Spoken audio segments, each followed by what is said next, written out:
महाशिवरात्री हा हिंदू धर्मातील प्रमुख सणांपैकी एक महत्त्वाचा सण आहे.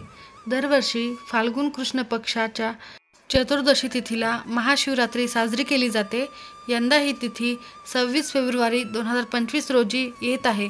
त्यामुळे या दिवशी महाशिवरात्री साजरी केली जाईल. या दिवशी अनेक भाविक उपवास करतात आणि विधीनुसार भगवान शिवप्रभूंची पूजा करतात. तुम्ही पहिल्यांदाच शिवरात्रीचा उपवास करणार असाल तर त्यापूर्वी या उपवासाचे नियम नक्की जाणून घेऊयात. नियमानुसार व्रत केल्यास तुम्हाला त्याचे संपूर्ण फायदे मिळू शकतील. शिवरात्रीच्या व्रताचे नियम काय आहेत ते जाणून घेऊयात. महाशिवरात्रीच्या व्रताच्या वेळी तुम्ही तुमचे केस धुवू शकता. महाशिवरात्रीच्या व्रताच्या दिवशी केस धुण्यास कोणतेही बंधन नाही.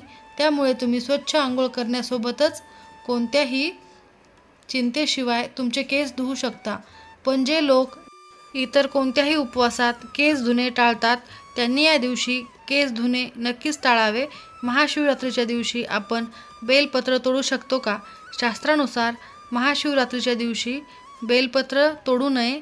या दिवशीच्या पूजेची तयारी 1 दिवस आधी करावी आणि 1 दिवस आधी बेलपत्र तोडून घ्यावे. महाशिवरात्रीच्या उपवासात मीठ खावे की नाही? महाशिवरात्रीच्या उपवासात काही लोक मीठ खातात तर काही खात नाहीत. या उपवासात मीठ खाणाऱ्यांनी फक्त संदैव मीठ वापरावे.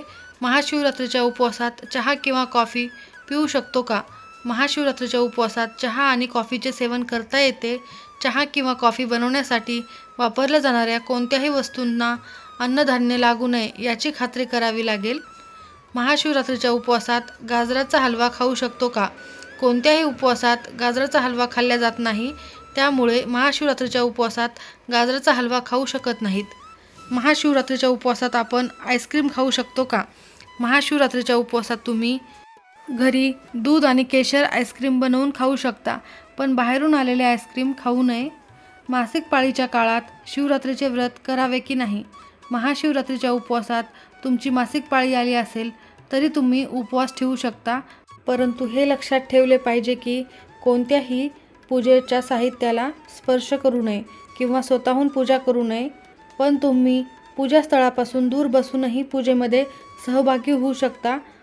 पण तुम्ही पहिल्यांदाच हा उपवास सुरू करणार असाल तर मासिक पाळीच्या काळात हा उपवास सुरू न करणे चांगले. महाशिवरात्रीच्या दिवशी अनेक जण निर्जळी उपवास करतात तर काही जण या दिवशी फळांचा आहार घेतात. मान्यतेनुसार हा उपवास करताना तुम्ही निर्जळी व्रत ठेवू शकता. जर तुम्ही निर्जळी उपवास ठेवला तर दिवसभर एक थेंबही पाण्याचे सेवन करता येणार नाही. उपवासाच्या दिवशी जास्तीत जास्त पाणी प्या. ताक, फ्रूट्स, ज्यूस, मिल्क प्रोडक्ट्स अशा पदार्थाचे सेवन करा. एक वेळचा उपवास केला असेल तर तुम्ही सकाळी फलाहार घेऊन रात्री पूर्ण जेवण करून उपवास सोडू शकता. महाशिवरात्रीच्या दिवशी शिवपूजन केल्यानंतर रात्री उपवास सोडू शकता.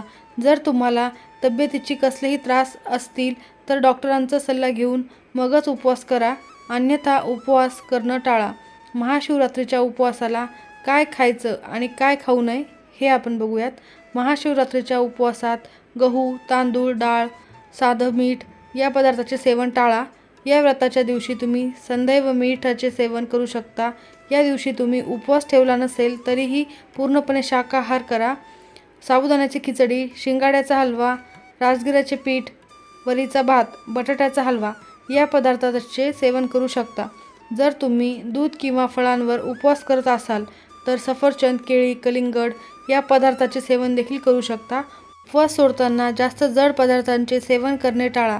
तुम्ही पचायला हलक्या पदार्थाचा आहारात समावेश करू शकता. महाशिवरात्रीच्या उपवासाच्या दिवशी संपूर्ण वेळ भगवान शिवाचे स्मरण करत राहा. मन शांत ठेवण्याचा प्रयत्न करा. कोणाच्याही मनाला लागेल असे बोलू नका. वाणी चांगली ठेवा. कोणाचीही निंदा करणे टाळा, जेणेकरून या व्रताचे पुरेपूर फायदा तुम्हाला मिळेल. उपासनेचे अजून काही नियम बघूयात. महाशिवरात्रीचे व्रत आणि उपासना करण्यासाठी पहिला नियम म्हणजे 1 दिवस आधी तामसिक अन्न, मद्यपान, धूम्रपान इत्यादीचे सेवन करू नये. महाशिवरात्रीच्या पूजेसाठी बेलपत्र, धतुरा, फुले, अक्षत, पांढरे चंदन, भस्म, गंगाजल, कापूर, गाईचे दूध, उसाचा रस, मध, मोळी, शमीची पाने, मंदारची फुले इत्यादी पूजा साहित्याची व्यवस्था करावी.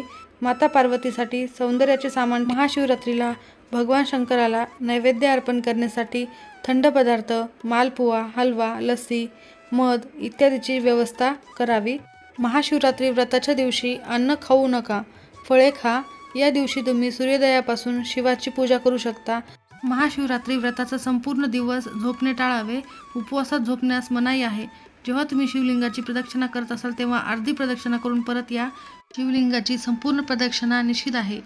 महाशिवरात्रीच्या पूजेमध्ये तुळस, हळद, शंख, नारळ, केवड्याचे फूल इत्यादीचा वापर करू नये. हे शिवपूजेमध्ये निषिद्ध मानले जातात. महाशिवरात्री व्रत आणि उपासनेमध्ये ब्रह्मचर्य नियमाचे पालन करावे. महाशिवरात्रीच्या उपवासात रात्री जागर करावा. याने व्रताचे अधिक पुण्य फळ मिळेल. शिवपुराणात महाशिवरात्रीच्या रात्री जागराचे महत्त्व सांगितले आहे. महाशिवरात्रीचे व्रताचे पारणं निशिताकालाच्या शुभ मुहूर्तावर करावे, कारण चतुर्दशी तिथीच्या समाप्तीपूर्वी पारणं करण्याचा नियम आहे.